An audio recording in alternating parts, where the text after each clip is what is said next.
اللہ تبارک و تعالیٰ چاہتے تو شیطان کو نہ پیدا کرتے، شیطان کا وجود نہ ہوتا، لوگ نہ بہکتے، لوگ نہ گمراہ ہوتے۔ آخر شیطان کو اللہ تبارک و تعالیٰ نے بنایا کیوں، پیدا کیوں کیا؟ مشائخ نے اس کا جواب کتابوں میں یہ لکھا ہے بڑوں نے کہ انعام جب کسی کو دیا جاتا ہے تو کس موقع پر انعام دیا جاتا ہے؟ کسی کو کوئی گفٹ دیا جاتا ہے یا حوصلہ افزائی کے لیے کچھ دیا جاتا ہے تو کس موقع پر دیا جاتا ہے؟ اسی موقع پر دیا جاتا ہے جب وہ کام چاہتا تو نہ کرتا لیکن وہ کر گیا، اس کے لیے مشکل تھا وہ کام کرنا لیکن وہ تب بھی کر گیا، تبھی تو اس کو انعام دیا جاتا ہے۔ ایک مثال سے سمجھ سکتے ہیں، اگر ہمارے پاس گناہ کرنے کے ذرائع نہ ہوتے، اگر ہمیں کوئی بہکانے والا نہ ہوتا، اگر ہمیں نماز سے روکنے والا کوئی نہ ہوتا تو ہم فرشتوں جیسے ہوتے، ہمیں کوئی اجر نہیں ملتا، ہمیں کوئی ثواب نہیں ملتا۔ فرشتے چاہیں گناہ کرنے کے لیے تو گناہ نہیں کر سکتے، اس لیے کہ ان کے اندر گناہ کرنے کا مادہ ہی نہیں رکھا گیا ہے۔ وہ کسی طرف سے وہ گناہ نہیں کر سکتے، اللہ کی نافرمانی کر نہیں سکتے، اس لیے کہ ان کی پیدائش ہی نہیں ہوئی ہے، ان کی فطرت ہی نہیں ہے اس طرح کی کہ وہ کر سکے، ان کے یہاں گناہ کرنے کا مادہ نہیں ہے۔ اگر انسان کے اندر بھی یہی چیز ہو جاتی کہ انسان بھی چاہتے ہوئے گناہ نہیں کر سکتا تھا، گناہ کے سارے ذرائع بند کر دیے جاتے، انسان بھی نہیں کر سکتا گناہ، تو پھر انسان اور فرشتے ایک جیسے ہو جاتے۔ انسان کو بہکانے والا کوئی ہے؟ اللہ تبارک و تعالیٰ نے شیطان کو جو بنایا ہے وہ اس لیے بنایا ہے کہ انسان کو جب کوئی بہکائے اور ورغلائے اس کے باوجود بھی وہ اللہ کی طرف آئے، شیطان کے راستے کو چھوڑ کر کے رحمان کے راستے پر چلے، اور وہ شیطان کے ورغلانے میں نہ آئے بلکہ اللہ کے حکموں کی تابع داری کرے، پھر وہ اجر کا مستحق ہوتا ہے، ثواب کا مستحق ہوتا ہے، انعام کا مستحق ہوتا ہے۔ اللہ تبارک و تعالیٰ نے اس لیے بھی شیطان کو بنایا۔ اور ایک وجہ اور بھی لکھی ہے کہ یہ شیطان جنت میں کل بروز حشر کے میدان میں ہمارے لیے مغفرت کا ذریعہ بھی بن جائے گا۔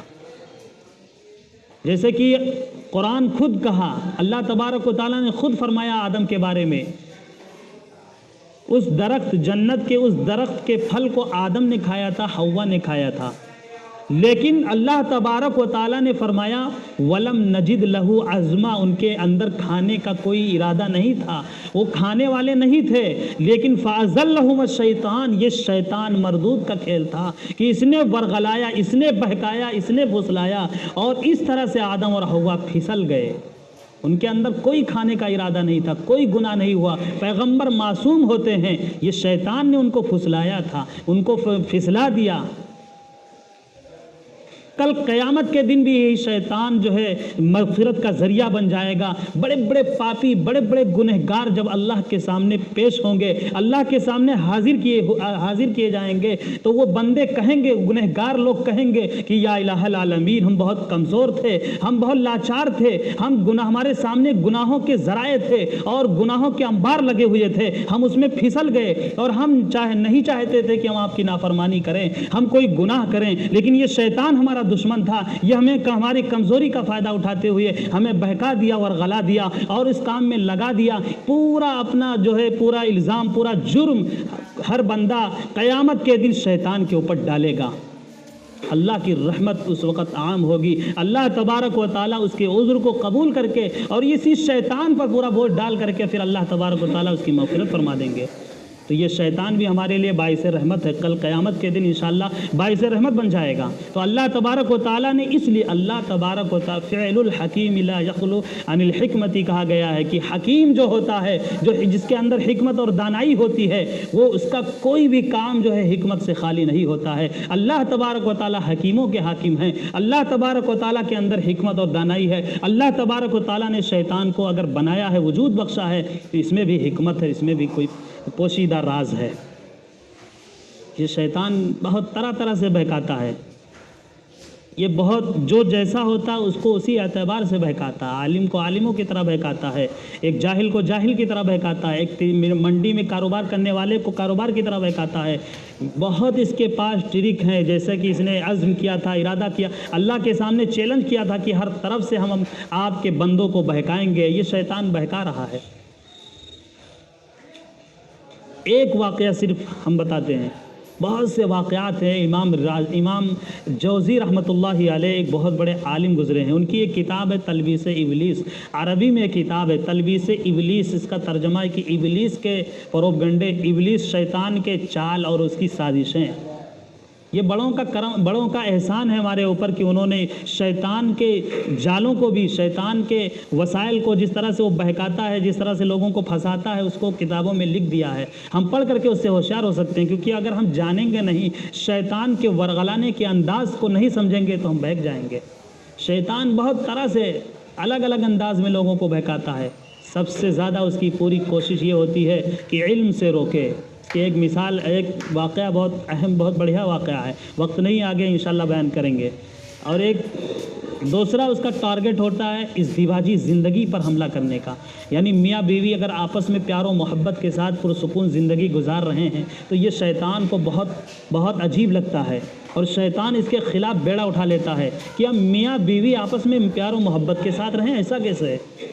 پھر وہ آپس میں طرح طرح کے شکوک و شبہات ڈالتا ہے میاں بیوی کے درمیان میں۔ وہ چاہتا ہے کہ میاں بیوی میں جدائیگی ہو جائے اور دو خاندان میں لڑائی چھڑ جائے، اور ایک طرح سے جو ہے اولاد کے اوپر، نسل کے اوپر، سب کے اوپر اثر پڑے، اس کا خاندان کے اوپر حملہ کرنے کی اس کی کوشش ہوتی ہے، میاں بیوی پر حملہ کرتا ہے وہ۔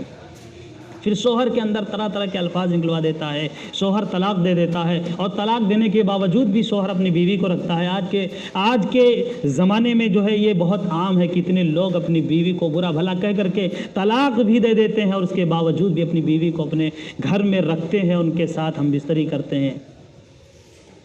یہ شیطان بہت کوشش کرتا ہے کسی طرح سے کہ یہ خاندان اجڑ جائے، تباہ ہو جائے، میاں بیوی آپس میں سکون کے ساتھ زندگی نہ گزاریں، پوری کوشش ہوتی ہے۔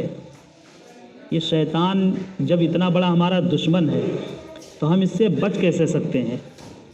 کیسے بچ سکتے ہیں؟ مشائخ نے ایک مثال کے ذریعے سے سمجھایا ہے، اس کے بچنے کا طریقہ بھی بتایا ہے کہ ہم اس دشمن سے کیسے اپنے آپ کا بچاؤ کر سکتے ہیں۔